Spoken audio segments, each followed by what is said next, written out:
నమస్తే. ఈరోజు ఏపీ వార్తాపత్రికలో వచ్చిన వార్తలను విశ్లేషణ చేద్దాం. ముందుగా సాక్షి పేపర్‌లో వచ్చిన వార్తలను చూద్దాం. కొలువుదీరిన కొత్త సభ. సీఎం సహా మంత్రులు, ఎమ్మెల్యేలు ప్రమాణ స్వీకారం. తొలి రోజే ప్రతిపక్ష నేత వైఎస్ జగన్‌ను అగౌరవపరిచిన ప్రభుత్వం. సీఎం తర్వాత విపక్ష నేత ప్రమాణ స్వీకారం చేయడం సభ సాంప్రదాయం. ఆ సాంప్రదాయాన్ని కాదని ఆ మంత్రుల తర్వాత విపక్ష నేత జగన్‌కు అవకాశం. 40% ఓట్లతో అతి బలమైన పార్టీ వైఎస్ఆర్‌సీపీ అని కూడా చూడని బాబు సర్కార్. 2019లో చంద్రబాబుకు సముచిత గౌరవం కల్పించిన వైఎస్ఆర్‌సీపీ ప్రభుత్వం, అందుకు విరుద్ధంగా వ్యవహరించిన బాబు సర్కార్ తొలి రోజే 171 మంది సభ్యుల ప్రమాణ స్వీకారం అని చెప్పి నిన్న కొత్త శాసనసభలో కొత్తగా ఎన్నికైన సభ్యులకి శాసనసభ సభ్యుల ప్రమాణ స్వీకారం కార్యక్రమం స్టార్ట్ అయింది. దాంట్లో మొట్టమొదటిగా ముఖ్యమంత్రి చంద్రబాబు నాయుడు గారు, తర్వాత డిప్యూటీ సీఎం పవన్ కళ్యాణ్ గారు, తర్వాత మంత్రుల తర్వాత జగన్మోహన్ రెడ్డికి ప్రమాణ స్వీకారానికి అవకాశం ఇచ్చారు. దాంట్లో కొత్తగా సభ అయితే కొలువుదీరింది. జోష్‌లో ఉన్నారు తెలుగుదేశం పార్టీ అండ్ కూటమికి సంబంధించిన పార్టీ ఎమ్మెల్యేలు. కానీ వైఎస్ఆర్‌సీపీకి సంబంధించిన ముఖ్యమైన నాయకుడు 40% ఓట్లు సాధించిన జగన్మోహన్ రెడ్డికి అగౌరవం జరిగింది. మొట్టమొదటి రోజే సభలో అని చెప్పి వైఎస్ఆర్‌సీపీ చెప్తున్న పరిస్థితి. అగౌరవపరిచిన ప్రభుత్వం అని చెప్పి. ఎందుకు అంటే ఎప్పుడు కూడా ప్రతిపక్ష నాయకుడికి ముఖ్యమంత్రి ప్రమాణ స్వీకారం చేసిన తర్వాత ప్రతిపక్ష నాయకుడికి అవకాశం ఇస్తే దాని తర్వాత మిగతా మంత్రులు గాని, సభ్యులు గాని ప్రమాణ స్వీకారం చేసే ఆనవాయితీ శాసనసభలో ఉంటది. కానీ ఇక్కడ ముఖ్యమంత్రి గారు చేశారు, ఉప ముఖ్యమంత్రి గారు చేశారు. దాని తర్వాత కూడా ఇవ్వకుండా మంత్రులు మొత్తం చేసిన తర్వాత ఇచ్చారు. ఒకవేళ లేదు ఆయన ప్రతిపక్ష హోదా రాలేదు 11 సీట్లు కాబట్టే అనుకుంటే 40% ఓట్లు సాధించిన వైఎస్ఆర్‌సీపీ పార్టీ అది ప్రతిపక్ష హోదా టెక్నికల్‌గా రాకపోవచ్చు చట్ట ప్రకారం. కానీ ఇయాల రాష్ట్రంలో ప్రతిపక్ష వాణి, ప్రజల వాణి, ప్రజలకు సంబంధించిన సమస్యలపైన ప్రభుత్వాన్ని నిలదీసేది, ప్రభుత్వానికి సలహాలిచ్చేది, ప్రభుత్వానికి దృష్టికి తీసుకెళ్లేది ఓన్లీ వైఎస్ఆర్‌సీపీ మాత్రమే ఉంది. అది 40% ఓట్లతోని 11 స్థానాలు అయినప్పటికీ 40% అంటే 100కి 40 మంది ప్రజలు వాళ్ళకి మద్దతుగా ఉన్నారు. కాబట్టి దాన్ని ప్రతిపక్షంగా అంటే చట్ట ప్రకారం గుర్తించకపోయినా నైతికంగా ప్రతిపక్ష పార్టీ పాత్ర పోషించే అవకాశం ఉంది కాబట్టి ముఖ్యమంత్రి తర్వాత ప్రతిపక్ష పార్టీ అధ్యక్షుడిగా కనీసం ఆయనకు అవకాశం ఇచ్చి ఉంటే బాగుండేది. లేదు సామాన్య శాసనసభ్యుడు ఆయనకి అనుకున్నప్పుడు మంత్రుల తర్వాత కూడా ఇవ్వకుండా ఉండాల్సింది. ఆల్ఫాబెటికల్లో ఏబిసిడి ఆల్ఫాబెటికల్లలో ఆయన స్థానం ఆయన పేరు ఎప్పుడు వస్తుందో అప్పుడు ఇచ్చుంటే పోయేది. కానీ మంత్రుల తర్వాత ఇచ్చారు. అంటే గౌరవించినట్టే ఉండాలి, గౌరవించొద్దు అనే పద్ధతిలో జరిగినట్లే అనిపిస్తుంది. ఎందుకంటే వాళ్ళు కేవలం ఎమ్మెల్యే మాత్రమే ఆయన ప్రతిపక్ష పార్టీగా గుర్తించట్లేదు, మేము ప్రతిపక్ష నాయకుడు కాదు, ఆ గుర్తింపు రాలేదు అనుకున్నప్పుడు ఆయనకి ఎమ్మెల్యేలు ఆల్ఫాబెటికల్లలో ఎక్కడ వస్తుందో అక్కడ ఇవ్వాలి. లాస్ట్ వస్తే లాస్ట్, మధ్యలో వస్తే మధ్యలో. కానీ ప్రభుత్వంలో ఉన్న ముఖ్యమంత్రి, మంత్రులు ప్రమాణ స్వీకారం చేశాక నెక్స్ట్ పేరుగా ఇచ్చారు. అట్లా కూడా ఇవ్వకుండా పోయేది అట్లా అనుకున్నప్పుడు మీరు. లేదు ఇస్తే ప్రతిపక్ష పార్టీకి సంబంధించిన అధ్యక్షుడు, 40% ఓట్లు సాధించిన పార్టీకి సంబంధించిన నాయకుడు, ఆయనకి ముఖ్యమంత్రి గారి తర్వాత ప్రమాణ స్వీకారానికి ఇచ్చి ఉంటే ఆయన్ని గౌరవించినట్టుండేది. కానీ ఇది ఒక రకంగా వైఎస్ఆర్‌సీపీ కొంత అసంతృప్తి అగౌరవపరిచారు అని చెప్పి చెప్తున్న పరిస్థితి. ఇది సాక్షి పేపర్ సంబంధించి. చట్టవిరుద్ధంగా వ్యవహరించొద్దు. తాడేపల్లిలో వైఎస్ఆర్‌సీపీ జిల్లా కార్యాలయంపై ప్రభుత్వము సిఆర్‌డీఏకు హైకోర్టు ఆదేశం. గుంటూరు జిల్లా తాడేపల్లిలో నిర్మిస్తున్న వైఎస్ఆర్‌సీపీ జిల్లా కార్యాలయం కూల్చివేతకు ప్రభుత్వం చేస్తున్న కుట్రలపై ఆ పార్టీ హైకోర్టును ఆశ్రయించింది. కూల్చివేతకు చేపట్టిన చర్యలను సవాల్ చేస్తూ లంచ్ మోషన్ రూపంలో అత్యవసరంగా దాఖలు చేసిన ఈ వ్యాజ్యంపై న్యాయమూర్తి జస్టిస్ చీమలపాటి రవి విచారణ జరిపారు. పార్టీ తరపున సీనియర్ న్యాయవాది పొన్నవోలు సుధాకర్ రెడ్డి వాదనలు వినిపించారు. వైఎస్ఆర్‌సీపీ తాడేపల్లిలో నిర్మిస్తున్న పార్టీ జిల్లా కార్యాలయ భవనాన్ని కూల్చేందుకు అధికారులు ప్రయత్నాలు చేస్తున్నారని నివేదించింది. చట్ట నిబంధనలు అనుసరించడం లేదని, సిఆర్‌డీఏ చట్ట నిబంధనల ప్రకారం తుది ఉత్తర్వులు లేకుండా కూల్చివేతలు చేపట్టడానికి వీలు లేదని ప్రభుత్వ న్యాయవాది జోక్యం చేసుకుంటూ చట్టవిరుద్ధంగా ఏమీ చేయబోమని, చట్టానికి అనుగుణంగానే నడుచుకుంటామని అన్నారు.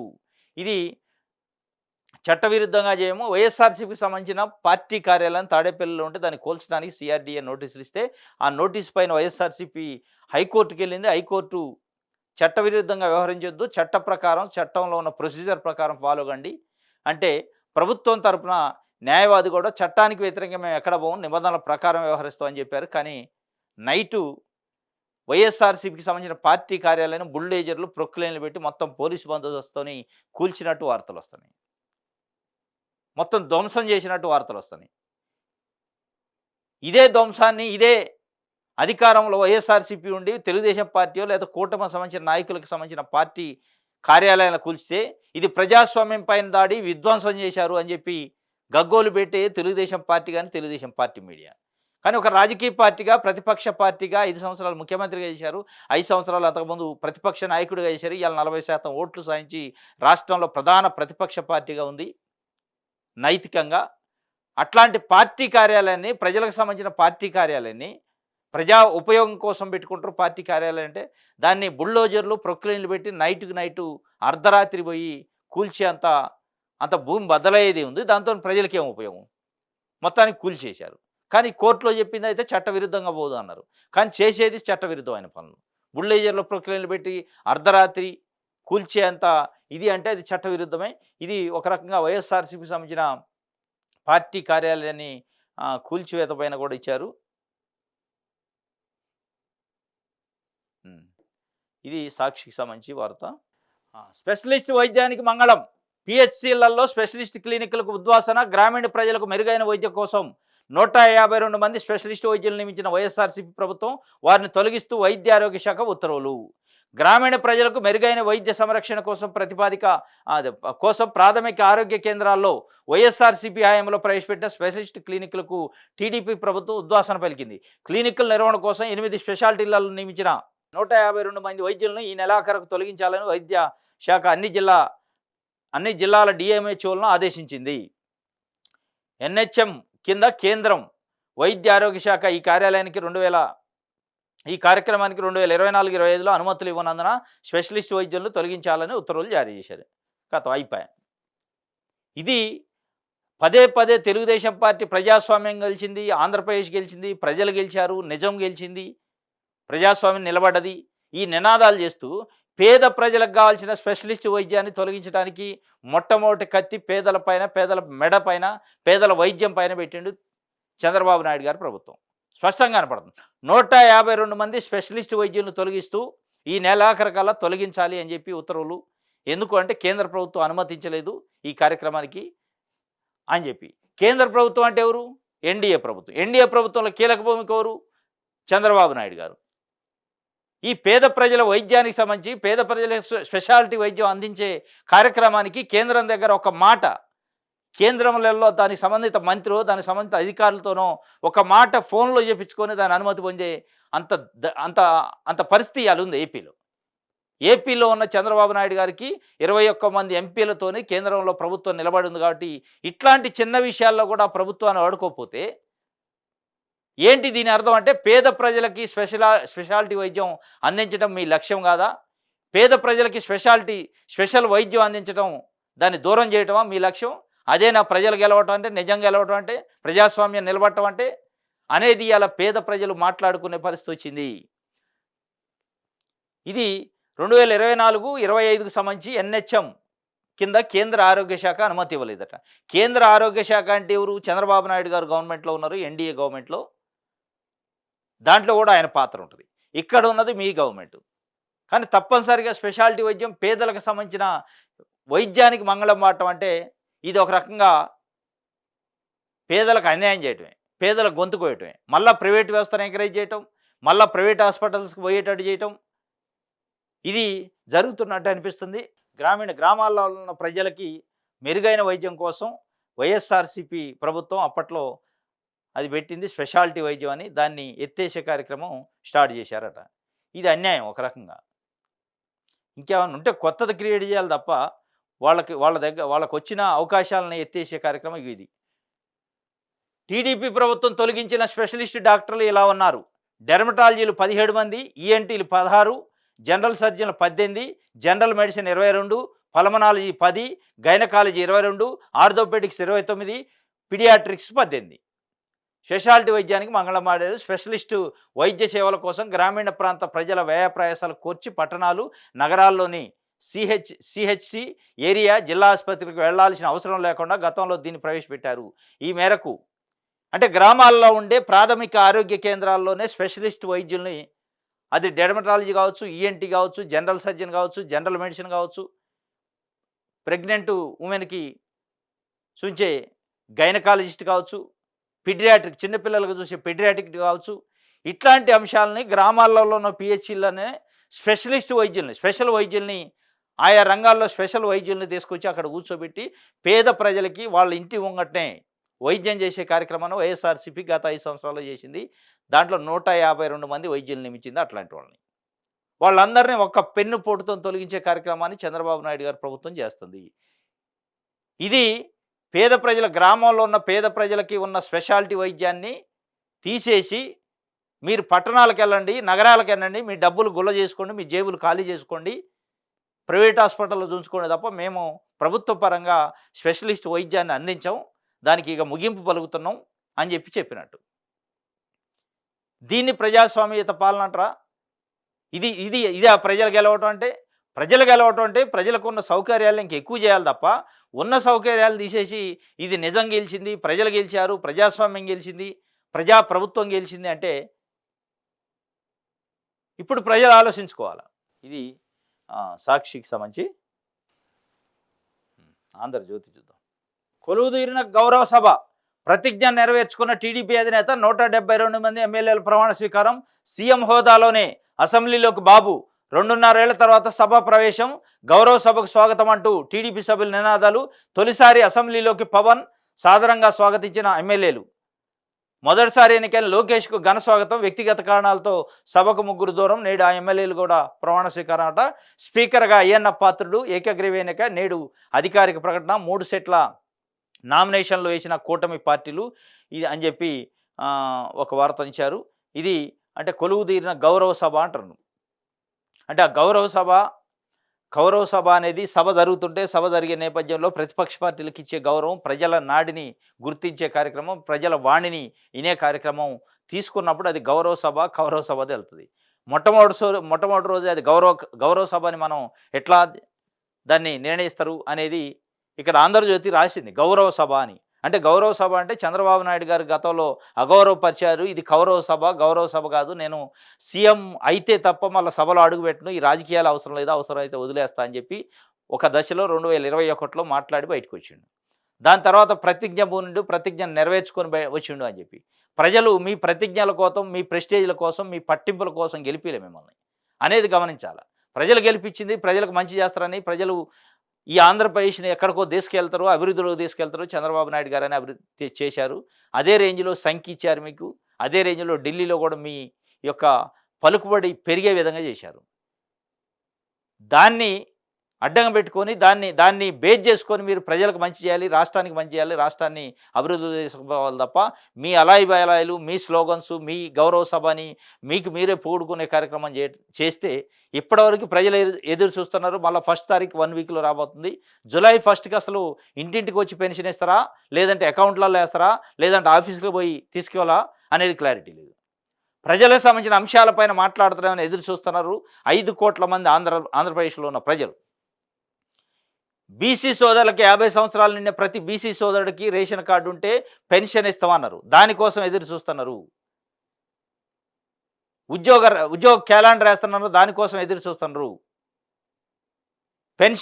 పెంచే పెన్షన్ ఇస్తారా, ఇప్పుడు ఇస్తారా, తర్వాత ఇస్తారా అని ఎదురు చూస్తున్నారు. సూపర్ 6లో ఉన్న ఉచిత ప్రయాణం కానీ, గ్యాస్ సిలిండర్లు కానీ, 1500 రూపాయల మహిళలకు కానీ వీటన్నిటి కోసం ఎదురు చూస్తున్నారు. దాదాపు వారం దాటిపోయింది ప్రమాణ స్వీకారం చేసి. అలాయిలు తప్ప ప్రజల గురించి ఎక్కడా కూడా ఏ మంత్రి కానీ ఏ ముఖ్యమంత్రి కానీ మాట్లాడిన పరిస్థితి లేదు. పార్టీ నాయకులు కూడా మాట్లాడలేదు. ప్రజలకి విధ్వంసం జరిగింది, అన్యాయం అయిపోయింది అంటున్నారు కదా, దాని గురించి మాట్లాడలే. కాబట్టి దీన్ని గౌరవ సభని వీళ్ళే పౌడుకోవడం, నిజం గెలిచిందని పౌడుకునే కార్యక్రమం కాకుండా ప్రజల గురించి ఆలోచించండి.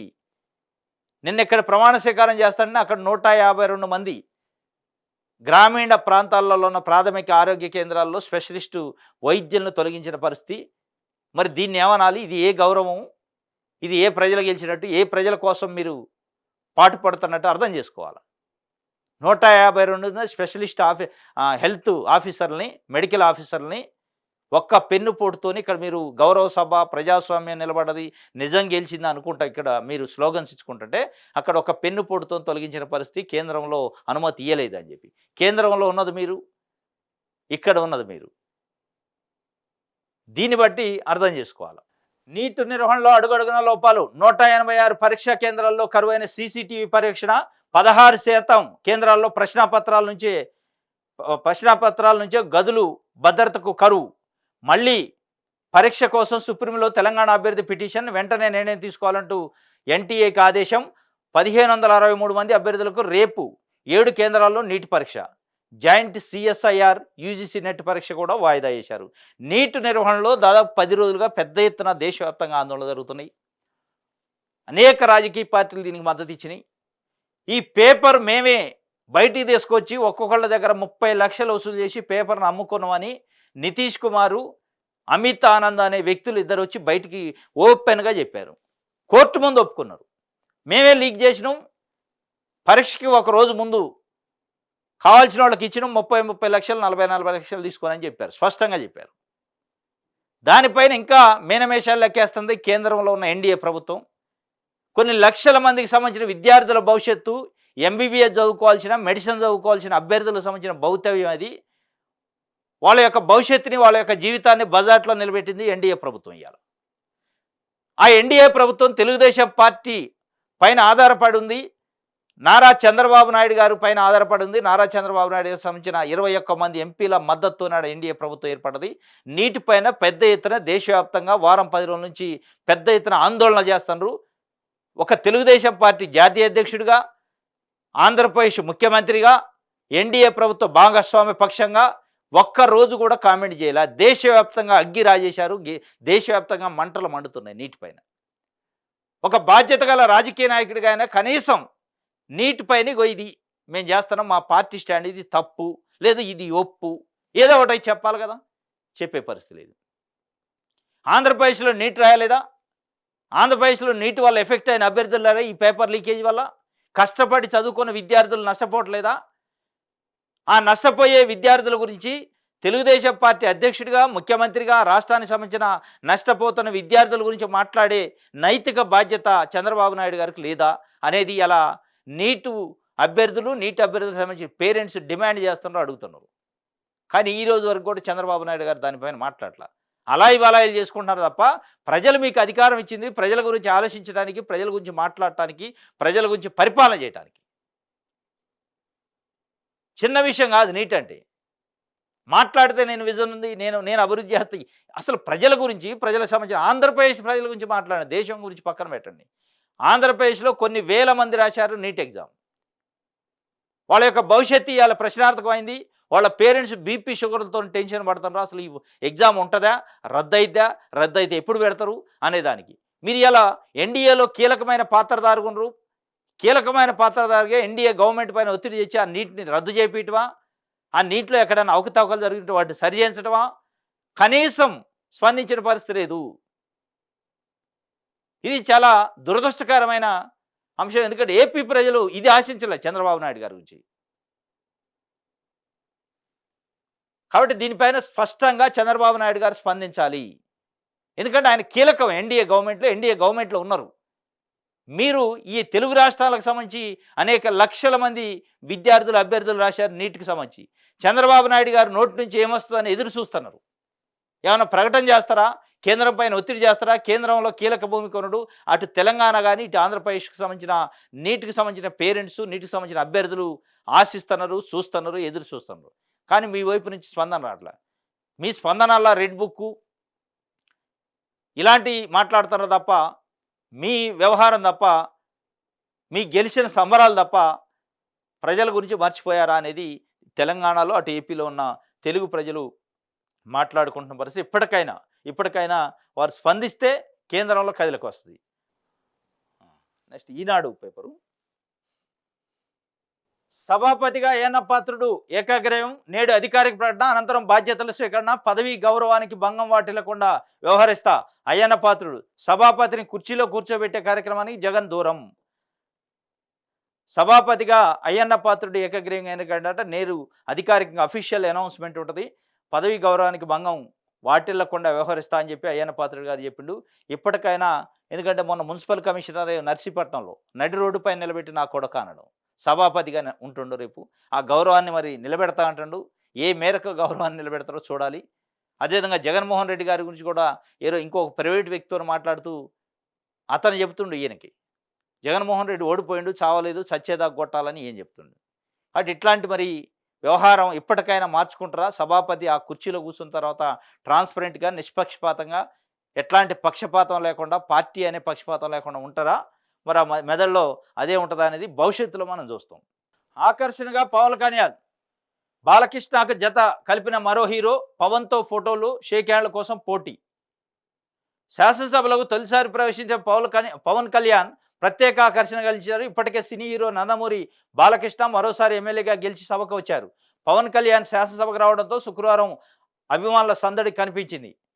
పవన్కు కేటాయించిన గది వద్ద పెద్ద సంఖ్యలో అభిమానులు గుమిగూడారు. ఆయన సభలోకి వెళ్ళేటప్పుడు, వచ్చేటప్పుడు ఆయన చూసేందుకు, ఆయనతో సెల్ఫీలు దిగేందుకు, షేక్ హ్యాండ్లు ఇచ్చేందుకు చాలామంది ఊళ్ళూరారు. వారిని నియంత్రించడానికి శాసనసభ సెక్యూరిటీ సిబ్బంది ఇబ్బంది పడ్డారు. సమావేశాలు ముగిసిన తర్వాత మొదటి కమిటీ హాల్లో పవన్ కళ్యాణ్ ఇతర మంత్రులతో కలిసి అధికారులతో రాష్ట్రంలో డయేరియా పరిస్థితిపై సమీక్షించారు. మొట్టమొదటిసారి ఆయన అసెంబ్లీలో అడుగుపెట్టిండు. సినిమా సంబంధించిన సినిమా ఫీల్డ్ కాబట్టి, హీరో కాబట్టి పెద్ద ఎత్తున అభిమానులు సందడి చేశారట. సెల్ఫీలు దిగడానికి, ఫోటోలు దిగడానికి, ఆయనకు అభివాదం చేయడానికి, షేక్ హ్యాండ్స్ ఇవ్వడానికి ప్రయత్నం చేశారు. మొత్తం మీద ఆయన అయితే పనిలోనే పడ్డాడు. మంత్రిగా ప్రమాణ స్వీకారం చేసినప్పటి నుంచి రాష్ట్రంలో ఉన్న సమస్యలపైన, ఆయా శాఖలకు సంబంధించిన ఇష్యూస్ పైన సమీక్షలు చేస్తుండు, మాట్లాడుతుండు అధికారులతో. నిన్న కూడా అసెంబ్లీ ప్రమాణ స్వీకారం అయిన తర్వాత మళ్ళా అక్కడ వచ్చి రివ్యూ చేసిండట డయేరియా వ్యాధి పైన. డయేరియా వ్యాధి ఎక్కడెక్కడ, ఏ జిల్లాలో ఏంది పరిస్థితి, దానిపైన ఏం చర్యలు తీసుకుంటున్నారని అధికారులతో మాట్లాడిన పరిస్థితి. ఇది ఇట్లా ఇంత స్పీడ్ ఉండాలా, పరిపాలనలో ఇట్లా ఉండాలి స్పీడు. పొద్దునైతే రాజకీయం చేయటం కాదు. రాజకీయం అయిపోయింది, ఓట్లు అయిపోయినాయి, మిమ్మల్ని ఎన్నుకున్నారు ప్రభుత్వం ప్రజలకు పని చేయడానికి, ప్రజలకు పని చేసే దాంట్లో స్పీడ్ పెంచాలి తప్ప వాడిని కొట్టండి, వీడిని కొట్టండి, వాడి సంగతి చూడండి, ఈడి సంగతి చూడండి, ఇది కాదు కావాల్సింది. యువతిపై అత్యాచారము, హత్య.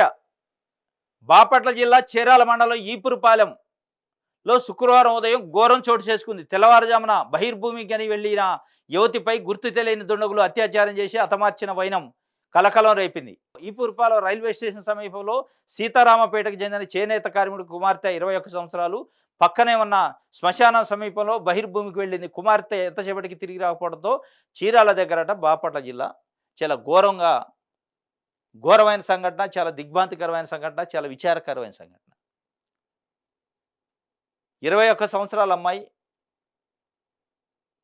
బయటికెళ్తే అక్కడనే రేప్ చేసి హత్య చేసిన పరిస్థితి, అత్యాచారం చేసి హత్య చేశారు తెల్లవారుజామున. మరి ఇది గంజాయి మూటానా, డ్రగ్స్ మూటానా, లేకపోతే ప్రీ ప్లాన్డ్‌గా చేశారా అనేది నిన్న హోంమంత్రి స్వయంగా అక్కడికెళ్ళి వంగలపూడి అనిత గారు ఆ సంఘటనా స్థలానికి వెళ్ళి, సంఘటనకు సంబంధించిన బాధితులను పరామర్శించారు. 48 గంటలలో ఆ నిందితులను పట్టుకుంటామని శపథం చేశారు. అధికారులు కూడా ఆదేశాలు ఇచ్చారు. మరి అసలు దాని వెనక ఏమున్నదనేది ఇవాళ తెలిసే అవకాశం ఉంటుంది. 5 ప్రత్యేక బృందాలతోని గాలింపు జరుగుతుందట. ఇది ప్రధానంగా ఇది తెలుగు రాష్ట్రాల్లో బాగా ఈ మధ్య కాలంలో గంజాయి, డ్రగ్స్ వల్ల ఇగో ఇట్లాంటి అగత్యాలు జరుగుతున్నాయి. ఇట్లాంటి అసాంఘిక కార్యకలాపాలు జరుగుతున్నాయి. దానిపైన ఫస్ట్ ఉక్కుపాదం మోపాల. గంజాయి, డ్రగ్స్ పైన ప్రధానంగా తెలుగు రాష్ట్రాలకు సంబంధించిన ప్రభుత్వాలు ఉక్కుపాదం మోపితే ఇట్లాంటి క్రైమ్ తగ్గే అవకాశం ఉంటుంది. ఈ క్రైమ్‌కి అది మూలం. ఆ గంజాయి తీసుకొని, డ్రగ్స్ తీసుకొని వాళ్ళు తెలవని మత్తులో ఏం చేస్తున్నారో తెలవక చంపటం, అత్యాచారాలు చేయటం, దొమ్మీలు చేయటం, రకరకాల విషయాలు చేస్తారు. ముందు అక్కడ కట్ చేయాల. ఆ గంజాయి అనే దాన్ని కట్ చేస్తే, డ్రగ్స్ అనే దాన్ని కట్ చేస్తే ఇగో దీనికి ఈ మూలాలన్నీ కట్ అయితాయి. ఇది ఈనాడుకు సంబంధించి. ఇది ఈరోజు ఏపీ వార్తాపత్రికలకు సంబంధించి విశ్లేషణ. రేపు తాజా వార్తలతో తిరిగి కలుసుకుందాం. Thank you.